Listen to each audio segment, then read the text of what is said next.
ओम शांति। जब जीवन में कोई ऐसी परिस्थितियां आती हैं, थोड़ी डिफिकल्ट सिचुएशंस जो होती हैं, जब सब अच्छा चल रहा है तब शायद ना ये थॉट आए, लेकिन जब कुछ प्रॉब्लम आए, समस्या आए, या फिर कोई ऐसी बात जो मुझे ये लगता है कि मैंने इतनी मेहनत की, लेकिन मुझे जितना मैं डिजर्व करता हूँ या करती हूँ, मुझे उतना फल उसका नहीं मिल रहा, तो कुछ अन्याय है, इनजस्टिस है, या फिर ऐसे लगेगा कि पता नहीं मेरी किस्मत ऐसी है, इतना हम अच्छा करते हैं सबके लिए लेकिन फिर भी हमारे साथ ऐसा क्यों होता है, मेरी ही किस्मत ऐसी क्यों है, मेरे भाग्य में ऐसा क्यों लिखा है, मेरे साथ ही हमेशा ऐसा क्यों होता है। तो इस तरह के विचार, इस तरह के थॉट्स अक्सर करके तब आते हैं जब जैसा हम चाहते हैं या मुझे जो लगता है ठीक या ऐसा होना चाहिए वैसा नहीं हो रहा। और कभी कभी हम अपनी किस्मत को, अपनी डेस्टिनी को दोष देना शुरू कर देते हैं, या फिर भगवान को भी दोष देना शुरू कर देते हैं कि परमात्मा ने मेरे साथ, भगवान ने मेरे साथ ऐसा क्यों किया। सबसे पहली बात कि परमात्मा के ऊपर जब हम ब्लेम कर रहे हैं या कंप्लेंट कर रहे हैं, शिकायत कर रहे हैं भगवान से कि मेरे साथ ऐसा क्यों किया, तो ऐसा करने से पहले थोड़ा सा हम बैठ करके सोचें कि एक तरफ हम जब भगवान को याद करते हैं, उन्हें हम कहते हैं कि तुम हमारे माता पिता, बंधु, सखा, सब कुछ हो। जरा सोच के देखें कि इस दुनिया में भी किसी के माता पिता जानबूझकर अपने बच्चे का बुरा कर सकते हैं या सिर्फ बुरा सोच भी सकते हैं? नहीं। और वो तो सबका पिता, सबकी वो सुप्रीम मदर, सुप्रीम फादर है। वो कैसे हमारे लिए बुरा कर सकता है या हमारे भाग्य में बुरा लिख सकता है? तो सिर्फ इतना कह देना कि मेरे भाग्य में ऐसा लिखा हुआ है, मेरी किस्मत ही ऐसी है, ऐसा कह करके हम फिर सॉल्यूशन से दूर हो गए, फिर हमें उसका हल नजर नहीं आता। लेकिन अगर हम इस बात को रियलाइज करें कि जो भी मेरे साथ होता है वो कहीं ना कहीं मेरे ही कर्मों का फल है। एक तो ये बात, चाहे मुझे याद है, मुझे याद नहीं है कि मैंने वो कर्म किया था या नहीं किया था, लेकिन एक बात श्योर है कि कर्म का सिद्धांत बहुत एक्यूरेट है और इसमें कहीं भी जरा सा भी हेर फेर हिसाब किताब में नहीं हो सकता। ये इतना एक्यूरेट अकाउंट है।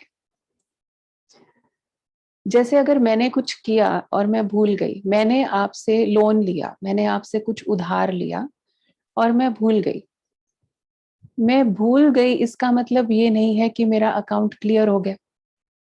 मुझे रिटर्न तो करना पड़ेगा ना। अभी मैं प्यार से करूं, आराम से कर दूं, या फिर मैं उसको डिले करती रहूं, उस पे डिपेंड करता है कि उसके ऊपर इंटरेस्ट कितना लगेगा। रिटर्न तो मुझे करना ही पड़ेगा, आज नहीं तो कल। और जितना डिले करेंगे या जितना आनाकानी करेंगे रिटर्न करने में, वापस करने में, उतना ही इंटरेस्ट लगता जाएगा। तो चॉइस हमारी ये है कि हमारे सामने जब भी कोई परिस्थितियां आती हैं, जब भी हमारे सामने कोई समस्या आती है, तो हम इस बात को रियलाइज करके कि मैंने कुछ किया होगा, मुझे याद नहीं है भले, मैंने किया होगा इसलिए मेरे साथ ऐसा हो रहा है।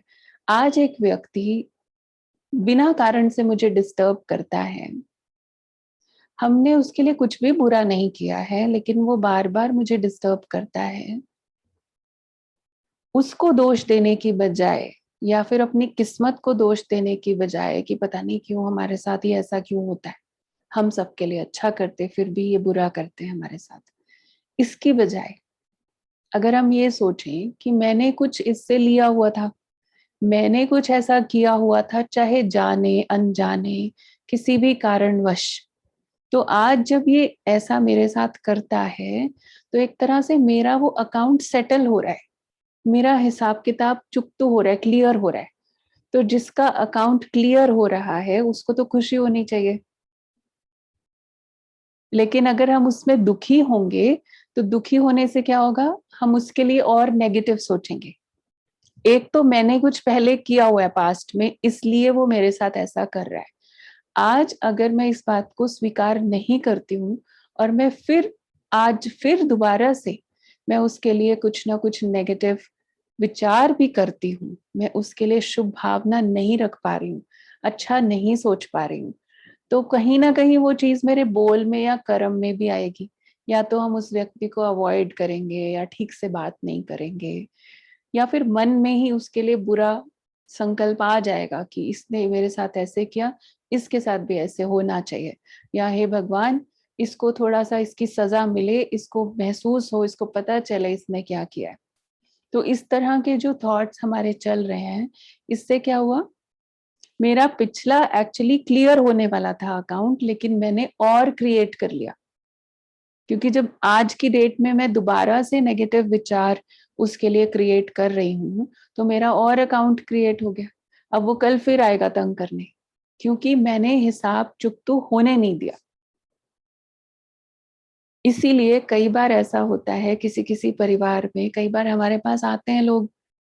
एक लेडी आई और आकर के कहती हैं कि मेरे घर में जब से मेरी शादी हुई है, 30 साल हो गए शादी को, तब से लेकर के हर रोज झगड़ा होता है। मुझे नहीं पता किस जन्म के कितने पाप मैंने किए हुए हैं जिसके कारण मुझे इतना सहन करना पड़ता है।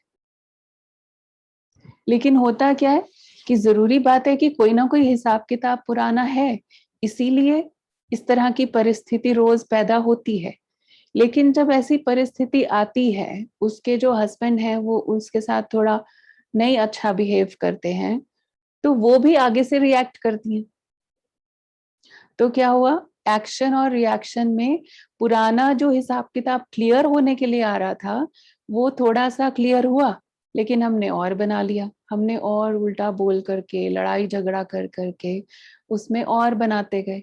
तो इसीलिए 30 साल हो गए, अभी तक हिसाब क्लियर नहीं हुआ। नहीं तो हो सकता है वो साल भर में क्लियर हो जाता या 6 महीने में ही क्लियर हो जाता। तो इसीलिए जो भी मेरे साथ हो रहा है वो कुछ ना कुछ मेरे कर्म का हिसाब किताब है जो क्लियर होने आ रहा है।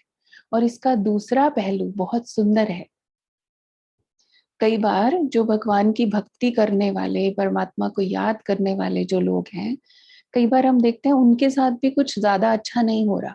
ये व्यक्ति इतनी भक्ति करता है, इतनी पूजा करता है, इतना पाठ करता है, फिर भी इसके साथ लोग अन्याय करते हैं, फिर भी इसके साथ बुरा होता है।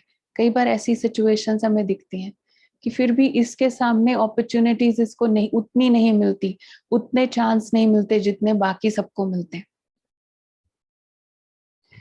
लेकिन कई बार ऐसा होता है हमें समझ में नहीं आ रहा कि भगवान हमें किसी न किसी चीज से बचा रहे हैं और हम समझ नहीं पा रहे।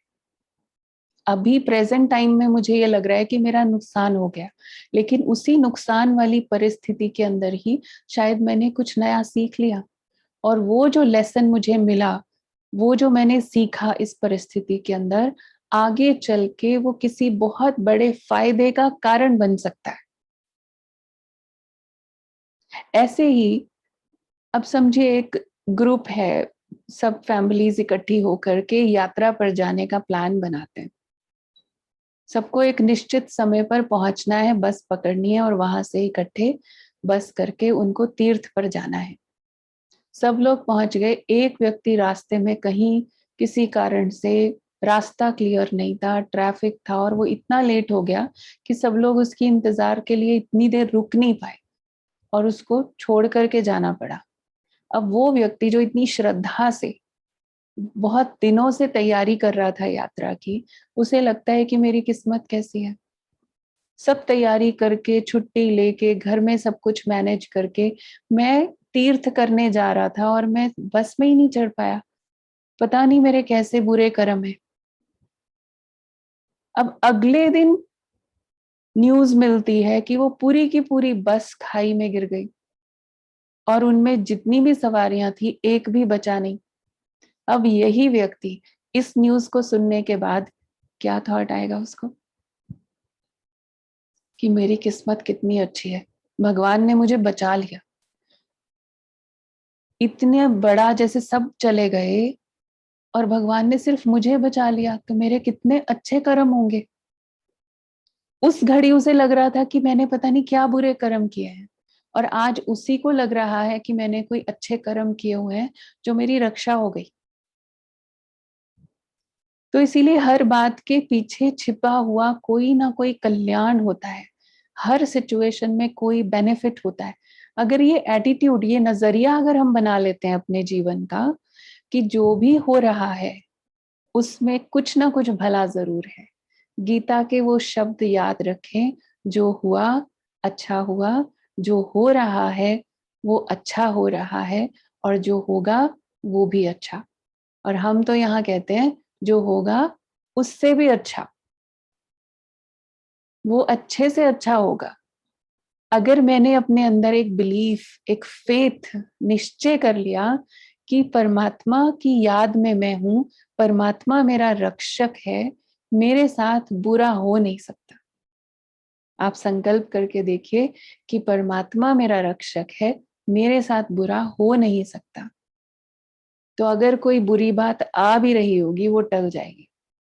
निश्चय में, विश्वास में इतनी शक्ति है। ओम शांति।